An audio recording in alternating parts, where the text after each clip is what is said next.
로마서 6장 12절부터 14절까지 말씀입니다. 다 찾으셨으면 제가 봉독하여 읽겠습니다.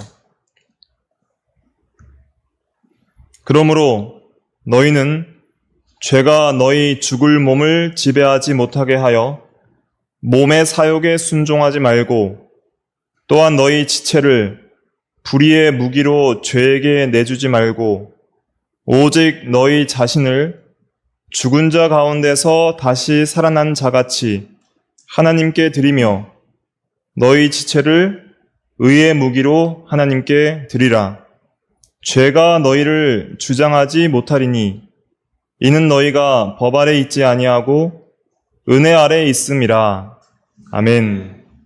이 시간 말씀의 제목은 14절 상반절에 죄가 너희를 주장하지 못하리니, 이 말씀 그대로 죄가 너희를 주장하지 못하리니 라는 제목으로 하나님 말씀을 증거하겠습니다.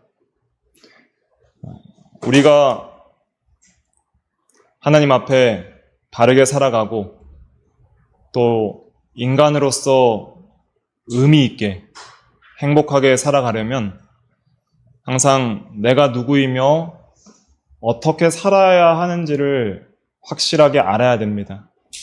로마서가 가르쳐주는 것은 그것이죠. 나는 누구인가? 특별히 예수 믿기 전에 나는 누구이고 예수 믿은 후에 나는 누구인가? 믿기 전의 사람과 믿기 후의 사람이 어떻게 바뀌는가? 자기의 정체성에 대해서 잘 설명해주고 있습니다. 정체성이라는 것이 무엇입니까? 정체성이라는 것이 나는 누구인가에 대한 질문에 대한 답이에요. 나는 누구인가에 대한 것이 정체성입니다. 그 정체성을 확실하게 확립하는 것이 중요합니다.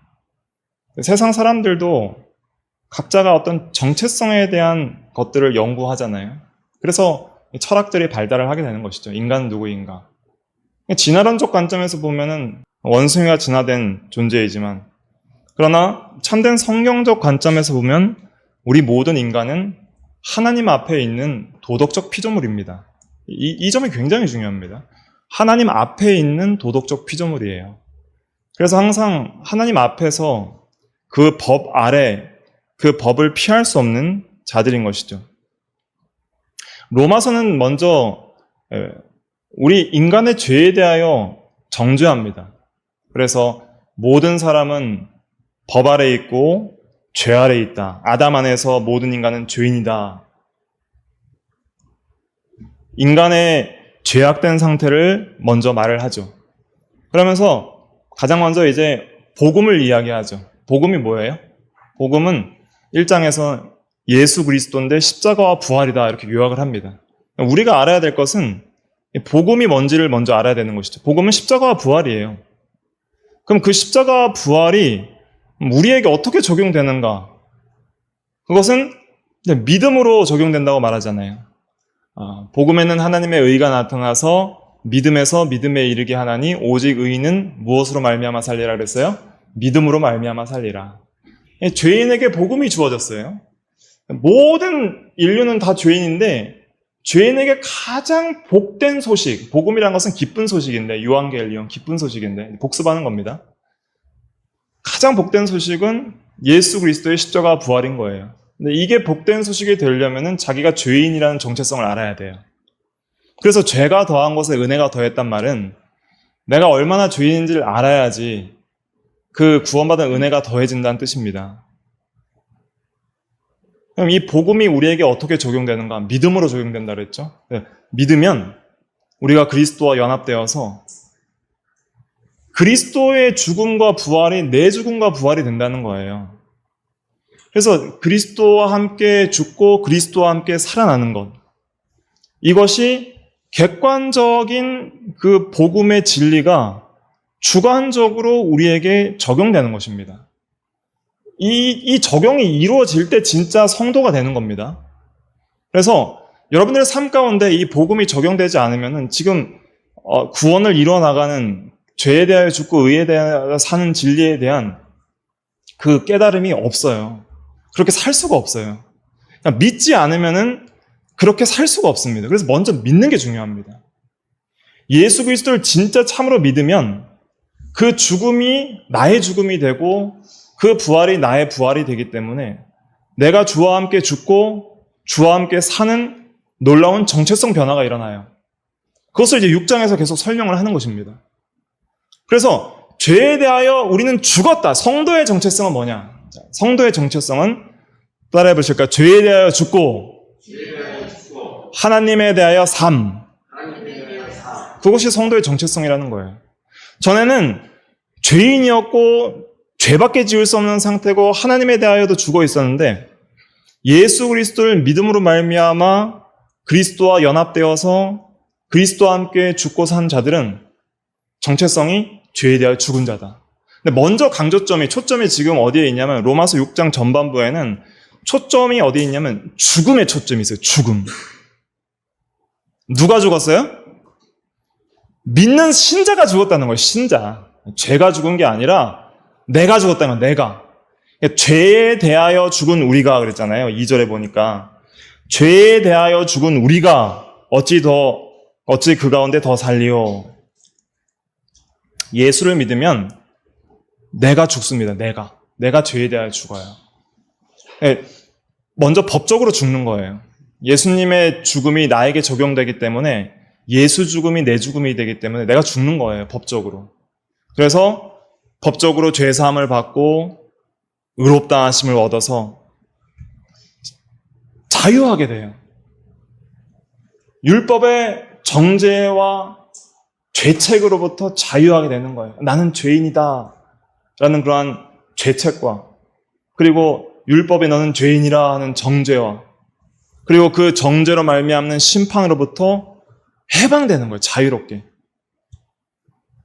그것뿐만 아니라 법적으로 죄에 대하여 정죄와 심판에 대하여 자유롭게 되는 것뿐만 아니라 실제적으로 지금 이제 로마서 6장에서는 실제적으로 우리가 거룩하게 의롭게 살아야 되는데 그렇게 살려면은 무엇을 먼저 해야 된다는 거예요? 내 정체성을 먼저 확립하라는 것이죠. 내가 누구인지, 내가 어떤 사람인지를 바르게 믿는 진리가 성화의 시작이라는 거예요. 여러분들도 이 세상에서 자기 개발 요즘에 많이 하잖아요. 자기 개발할 때 강조하는 것이 그 믿음이거든요. 나는 할 수 있다. 난 이런 사람이 아니다. 운동하기 싫어하는 사람은 나는 매일 운동을 해야 되는 사람이다. 나는 매일 운동을 해야 되는 사람이다. 스스로 정체성 교육을 시킨다는 거예요. 그러니까 자기 최면을 걷는 것이고 자기를 그렇게 여기려고 하는 것이죠.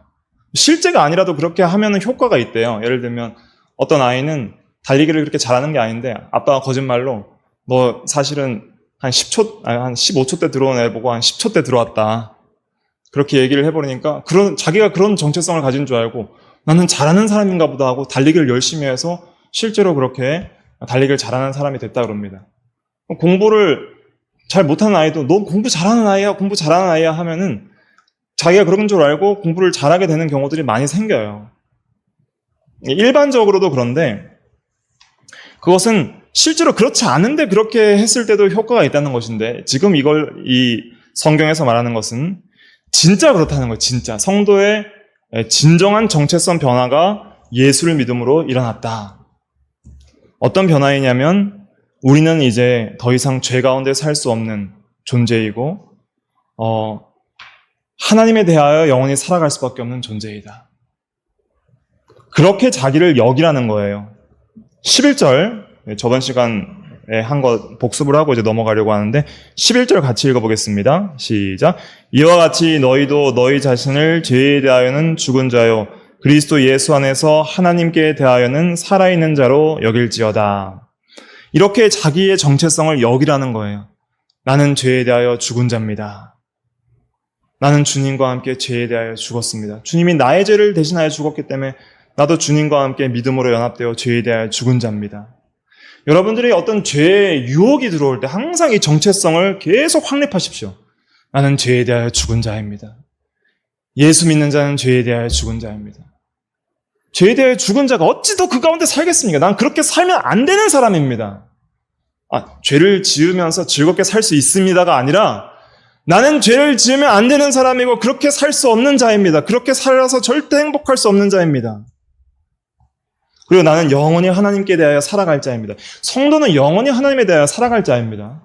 여러분들이 예수를 진정으로 믿었다면 여러분들이 영원히 하나님에 대하여 살아갈 것입니다. 하나님과 끊어질 수 없는 생명적 관계 속에서 하나님의 자녀로서, 하나님의 백성으로서, 하나님 앞에서 하나님과의 바른 관계 속에서 영원히 의롭게 살아가야 할 자들입니다. 여러분들은 죄에 대하여는 이제 반응할 수 없는, 죄에 대하여는 반응할 수 없는, 죄에 대하여는입니다. 대하여는. 죄에 대하여는 내가 죽은 자요, 하나님에 대하여는 살아있는 자로 자기의 정체성을 여기는 것. 그게 예수 믿는 거예요. 이 진리를 잘 몰라요, 사실은. 예수 믿으면 다 구원받는다고 그러는데 그게 뭔지를 잘 모르는 거예요. 예수를 믿는 것은 여러 의미가 있는데 로마서 6장에서 강조하는 것은 죄에 대하여 죽고 하나님에 대하여 살아있는 자로 여기는 것이 참된 믿음입니다. 이렇게 믿지 않으면 성화가 시작이 안 됩니다. 죄를 지으면서 당연히 그렇게 살 수 있는 존재로 자기를 여기는 거예요. 그러면서 그걸 당연히 기뻐해도 되는 존재로 자기를 여기는 거예요. 그러니까 변화가 없죠. 죄에 대하여 나는 죽었다라고 여기는 이 진리의 지식이 우리의 마음과 지성을 지배해야 됩니다. 나는 죄에 대하여 죽은 자입니다. 여긴다는 것은 계속 내 마음 속에 이 지식이 지배하게끔 한다는 거예요. 지배하게끔. 계속 지배하게 해야 됩니다. 어떤 유혹이 들어오든지 나는 죄에 대하여 죽었고 하나님에 대하여 살아있는 자입니다. 그리스도 안에서 하나님에 대하여 살아있는 자입니다.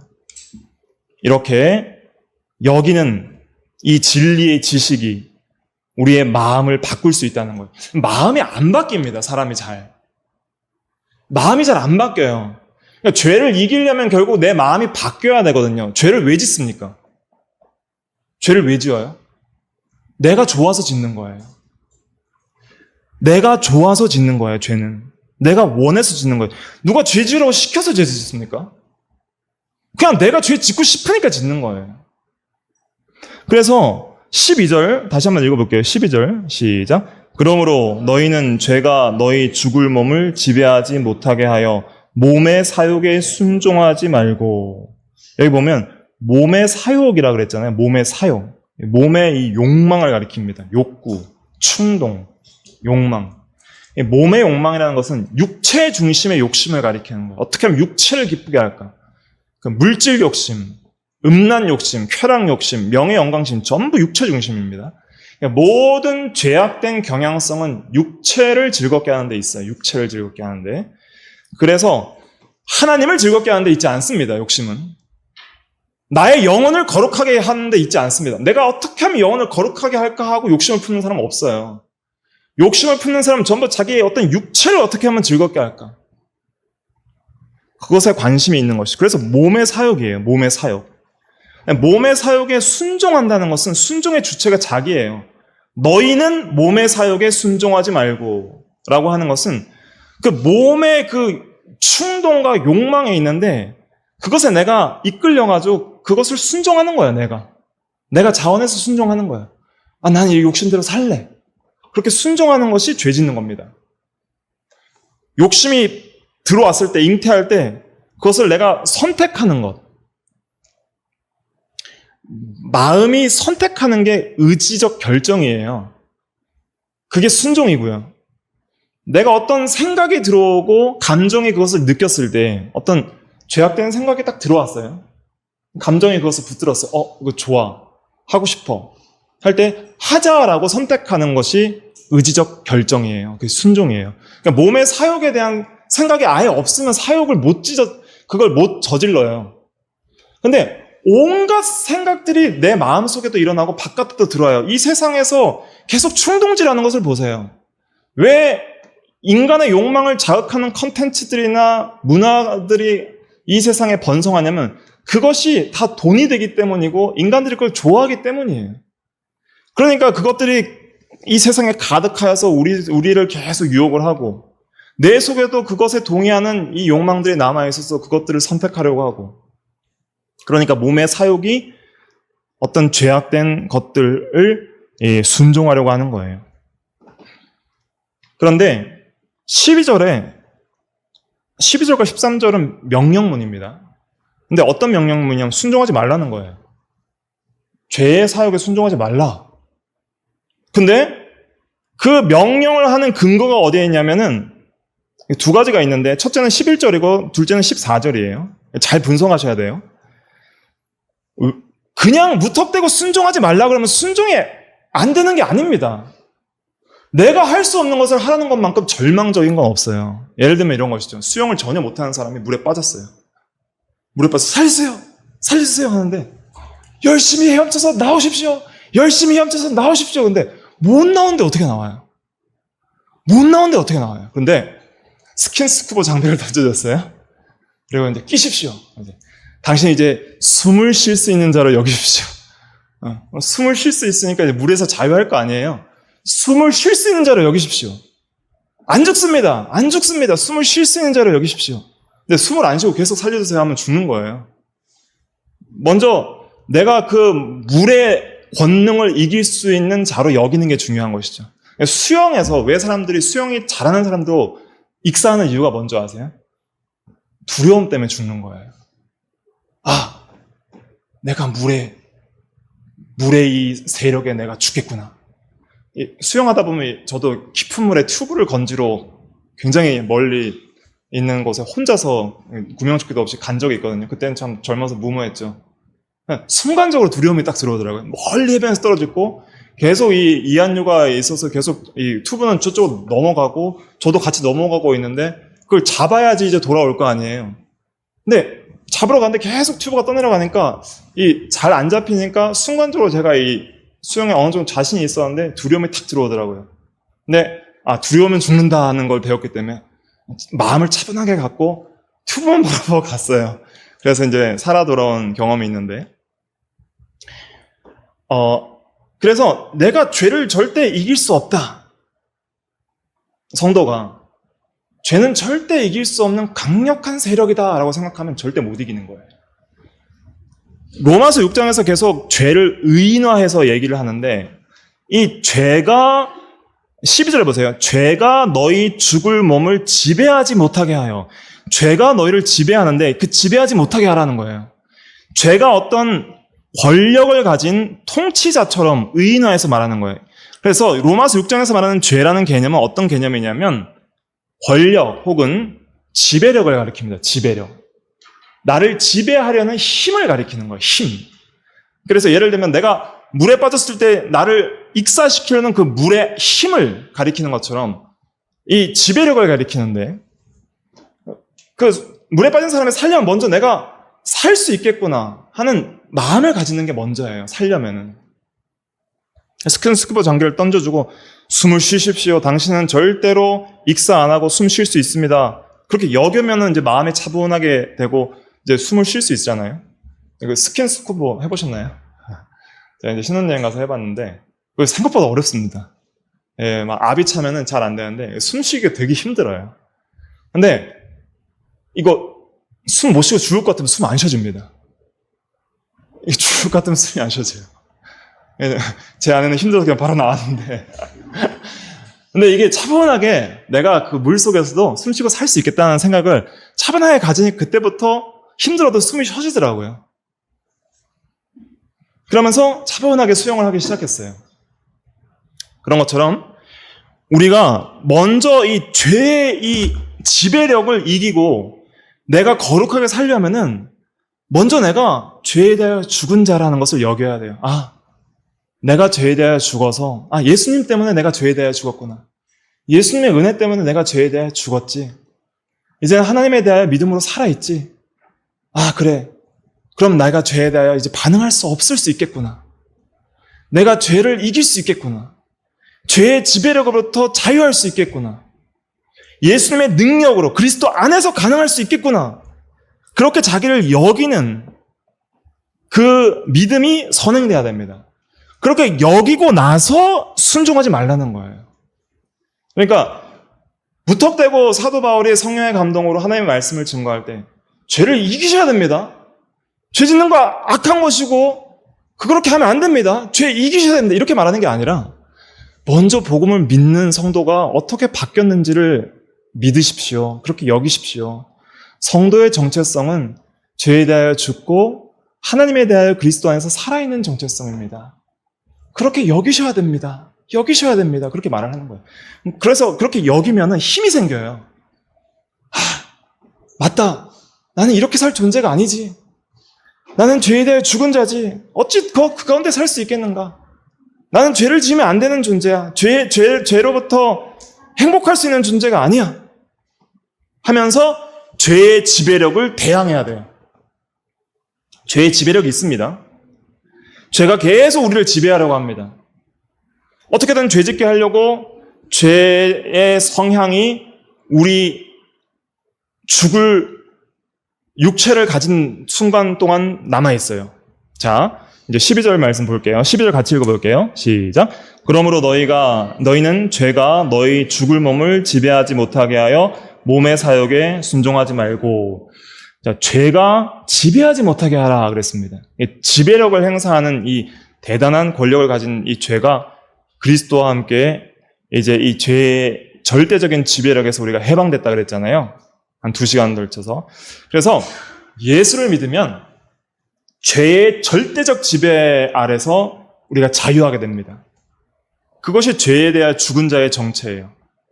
우리는 쉽게 말하면 죄를 이길 수 있고 대적할 수 있고 짓지 않을 수 있는 힘이 생겼다는 거예요. 그것이 복음의 능력입니다.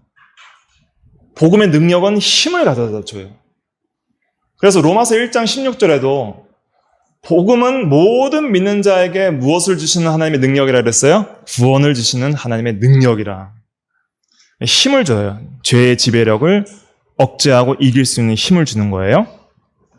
그래서 그 힘을 가지고 이제는 힘써 대항하라는 거예요. 적극적으로. 그리스도 안에서만 가능합니다. 그리스도께서 나에게 주신 복음의 능력을 가지고 이제는 힘써 죄를 대항하라는 거예요. 몸의 사욕에 순종할 수 있지 않은, 몸의 사욕에 순종하지 않을 힘이 있습니다. 성도에게는 이 힘이 있어요. 은혜 가운데 있을 때 이 힘이 강해집니다. 여러분들이 진리의 지식, 성경의 말씀을 묵상하고 여길 때, 하나님을 생각하고 의지할 때 이 힘이 강해집니다. 왜 매주 성경을 배우는 게 중요한지 아십니까? 일주일 내내 성경 읽지 않던 사람이 주일날만이라도 성경을 읽고 말씀을 들을 때에 다시 그 힘이 생기는 거예요. 힘이 강해져야 됩니다.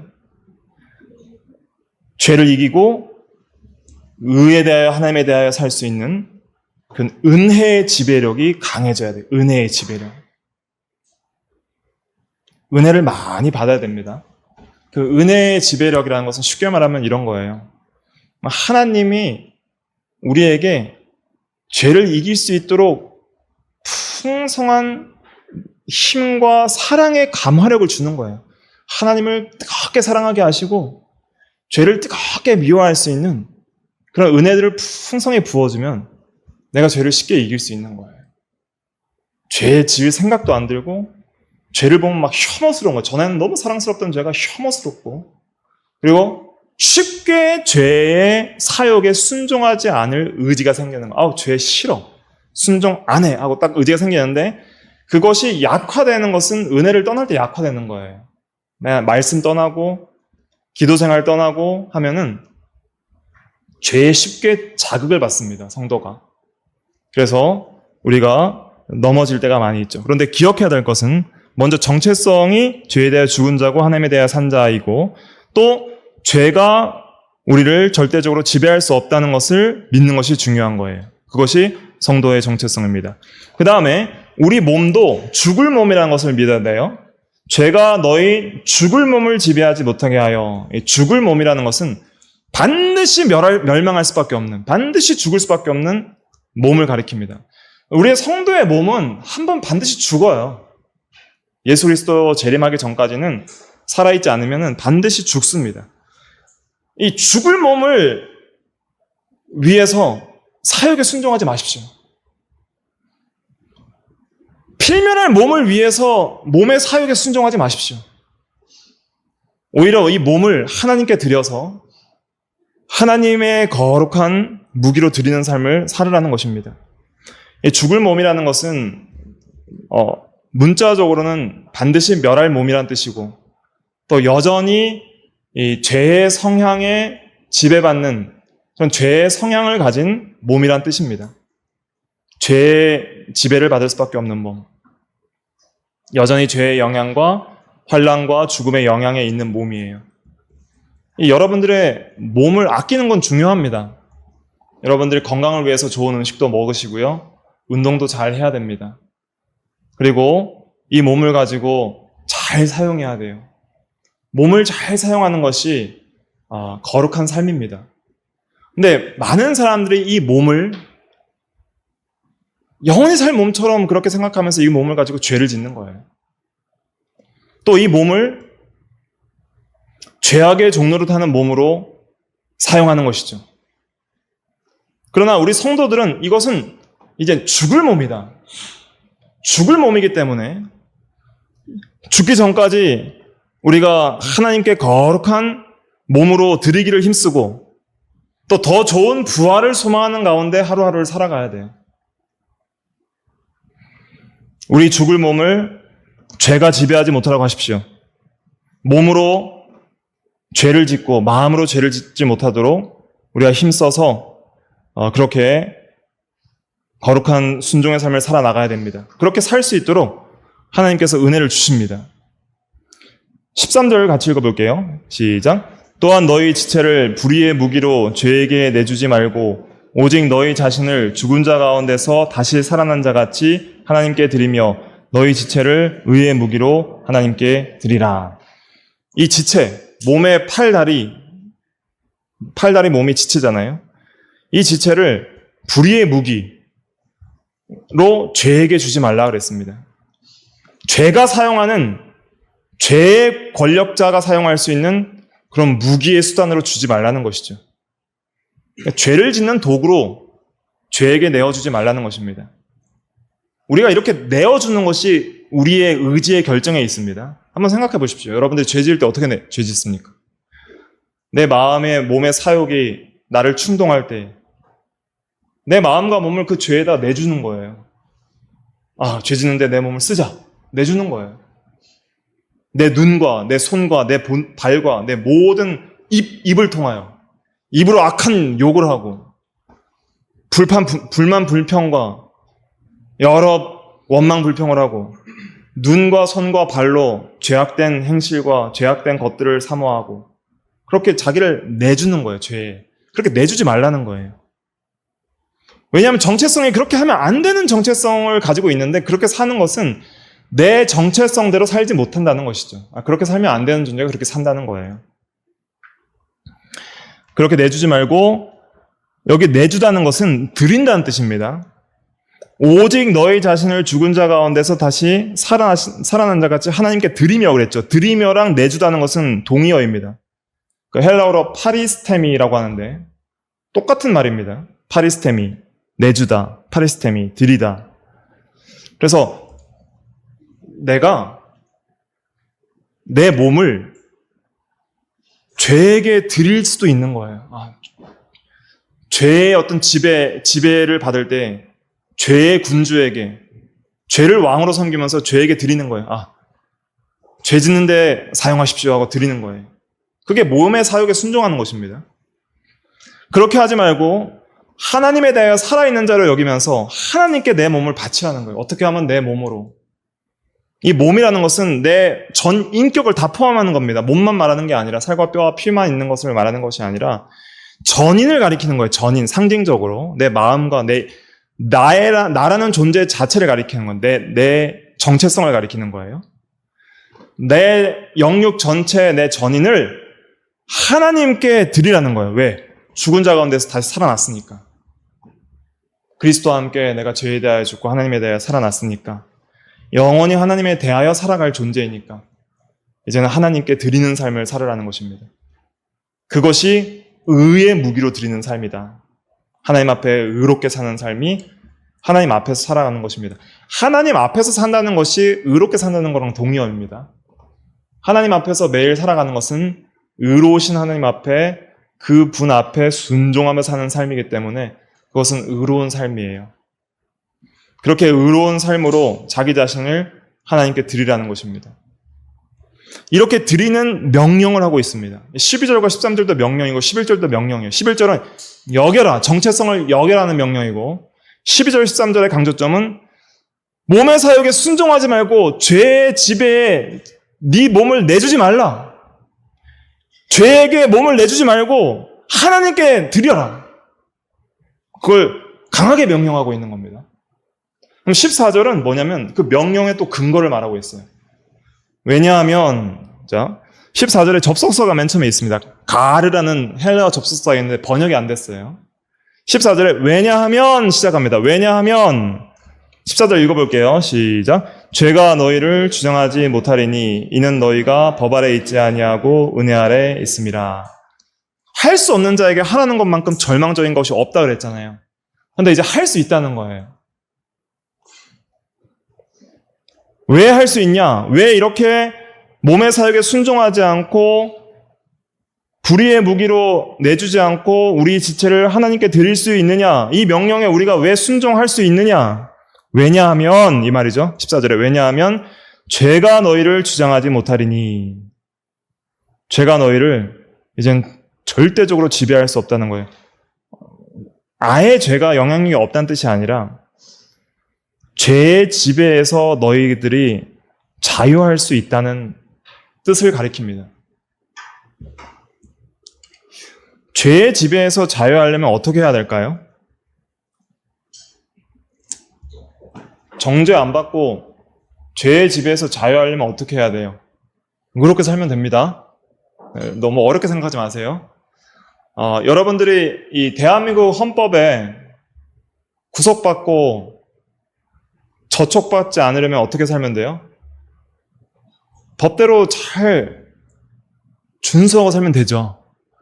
법을 잘 지키는 준법 정신이 뛰어난 시민에게는 법이 구속력을 갖지 못해요. 이 죄라는 것은 구속력을 갖는 지배력을 가리키는 것이거든요. 근데 이 죄가 우리를 구속을 하려면은 항상 법이 전제되어 있어야 됩니다. 법이 있을 때에 죄가 구속력을 갖는 거예요. 너는 죄인이다. 그리고 이 법이 있을 때에 죄가 힘을 가지는 거예요. 구속력을 가지고. 법이 없으면 죄가 되지 못합니다. 그 대한민국 헌법에도 어떤 법이 없으면은 그 사람의 죄를 물을 수가 없어요. 그러니까 하나님의 법이 있기 때문에 죄가 될 수 있는 것입니다. 근데 죄가 너희를 주장하지 못한다는 것은 어떤 의미냐면은 첫째로는 우리가 법적으로 이제는 죄사함과 의롭다 하심을 받아서 법적으로 자유함을 얻었다는 거예요. 법적 자유함. 그래서 너희가 법 아래 있지 아니하고 은혜 아래 있음이라. 이것은 먼저는 이 은혜는 뭘 가리키냐면 이제 칭의의 은혜를 가리키는 거예요. 칭의. 그래서 우리가 예수를 믿음으로 의롭다 하심을 받은 모든 성도들은 이제 의롭다 하심을 받았기 때문에 이제 죄의 정죄 아래 있지 않은 거예요. 너는 죄인이라. 너는 죄인이란 죄의 정죄 아래 있지 않으니까 얼마나 자유로워요. 그렇죠? 내가 법의 구속을 받지 않고 이제 죄책과 또 형벌을 받지 않는 그런 죄의 자유함을 얻게 됐으니까 자유로운 거예요. 그러니까 이 자유를 사용을 하는 거예요. 이제 정죄를 피하고 법의 구속을 받지 않는 상황에서 이 법의 구속을 받지 않는다는 것은 그 마지막 심판 때에 그 정죄를 받지 않는다는 뜻입니다. 영원한 형벌을 가져오는 정죄를 받지 않는다는 거예요. 물론 하나님의 법 아래는 항상 우리가 있습니다. 성도들도. 그러나 죄의 정죄를 받는 정죄하는 법 아래는 있지 않다. 이런 뜻입니다. 정죄하는 법 아래. 그래서 우리 성도들이 예수를 믿으면 이제 의롭다 하심을 받았기 때문에 이제 정죄의 법 아래 있지 않아서 자유할 수 있는 거예요. 그 다음에 또 우리가 그리스도와 함께 죄에 대하여 죽고 하나님에 대하여 실제적으로 살아났어요. 그래서 이제 은혜 아래 있기 때문에 은혜 아래 있는 자는 의롭게 살 수 있는 힘이 생깁니다. 그것이 생명의 힘이에요. 예수를 믿음으로 신자에게 주어진 영적인 생명이 있습니다. 그것이 하나님에 대하여 살아있는 생명이에요. 영적 생명은. 그 영적 생명은 한번 살아나면 다시 죽어요, 안 죽어요? 안 죽어요. 이게 핵심입니다. 예수님께서 영육 전체가 죽었다가 살아나셨잖아요. 단번에 살아나셔서 하나님에 대하여 그가 살아계심은 영원히 살아계심입니다. 10절에서 말하는 것은 그것이에요. 예수님이 영원히 하나님에 대하여 살아계시기 때문에 예수를 믿음으로 구원받은 성도들도 영원히 하나님에 대하여 살아있게 됩니다. 그것이 은혜 아래에 있는 거예요. 법적으로 정죄를 피하고 영원한 생명 가운데 하나님에 대하여 살아있는 것이 은혜 아래에 있는 성도의 정체성이고 능력입니다. 그런 생명의 힘이 있기 때문에 이 생명의 힘이 우리 죄의 세력을 이길 수 있는 거예요. 하나님에 대하여 살아있는 힘이 강할 때에 죄에 대하여 살 수 없게 됩니다. 이 포인트를 잘 기억하셔야 됩니다. 내가 하나님에 대하여 살아있는 힘이 강할 때에 죄가 나를 주장하지 못하도록 죄의 세력을 내가 누를 수 있어요. 억누를 수 있어요. 그래서 은혜를 많이 받아야 됩니다. 여러분들이 진리 안에서 은혜를 많이 받을 때 하나님께서 우리 가운데 은혜를 많이 주시면은 그 하나님의 사랑의 감화력이 우리 가운데 충만하게 돼요. 왜 이것을 사랑의 감화력이라 표현하냐면 그 로마서 5장 5절에도 보면은 우리에게 주신 성령으로 말미암아 하나님의 사랑이 우리 마음에 부음바 됨이니 그랬잖아요. 사랑이 우리 마음에 부음바 돼야지 그 사랑이 우리를 강권함으로 말미암아 우리가 하나님에 대하여 살아갈 수 있는 거예요. 사람이 살아가는 힘은 쉽게 말하면 사랑의 힘이라고도 할 수 있습니다. 사랑의 힘. 왜냐하면 모든 인간은 뭔가를 계속 사랑하고 추구하는 존재로 창조되었어요. 영혼이라는 경향성 자체가 그래요. 무엇인가를 사랑하지 않는 사람은 없습니다. 모든 사람은 뭔가를 사랑해요. 그러나 죄를 사랑하는 것이 문제인 것이죠. 내가 죄를 사랑하기 때문에 몸의 사욕에 순종하는 거예요. 그런데 먼저 하나님의 은혜는 우리를 법적으로 죄인의 신분에서 의인의 신분으로 격상시켜버리는 거예요. 정죄를 피하고 영원한 심판을 피하게 하시고 이젠 법적으로 의롭다 하심을 얻게 하여 자유롭게 하시는 것이죠. 그런데 이러한 자유가 우리를 방종으로 이끄는 것이 아니라 하나님의 사랑의 감화력으로 말미암아 우리가 죄를 사랑하지 않고 의를 사랑할 수 있도록 우리에게 은혜를 부어주시는 거예요. 그 은혜를 많이 받은 자가 하나님을 많이 사랑하고 죄를 미워할 수 있는 것입니다. 우리가 왜 죄를 이길 수 있습니까? 이길 수 없는 죄를 이기라고 말씀하시는 것이 아니에요. 너희는 법적으로 죄사함과 의롭다 하심을 받아서 이제는 영원한 심판을 피하게 되었다. 그뿐 아니라 그리스도와 함께 하나님에 대해 살아났다. 새 생명이 있다는 거예요. 그리스도와 함께 하나님께 대해 살아난 자는 영원히 하나님께 대하여 살아있게 될 것입니다. 이것을 믿으십니까?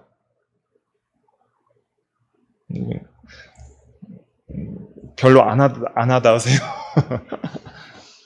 영원히 성도는 하나님에 대하여 살아가게 될 것입니다.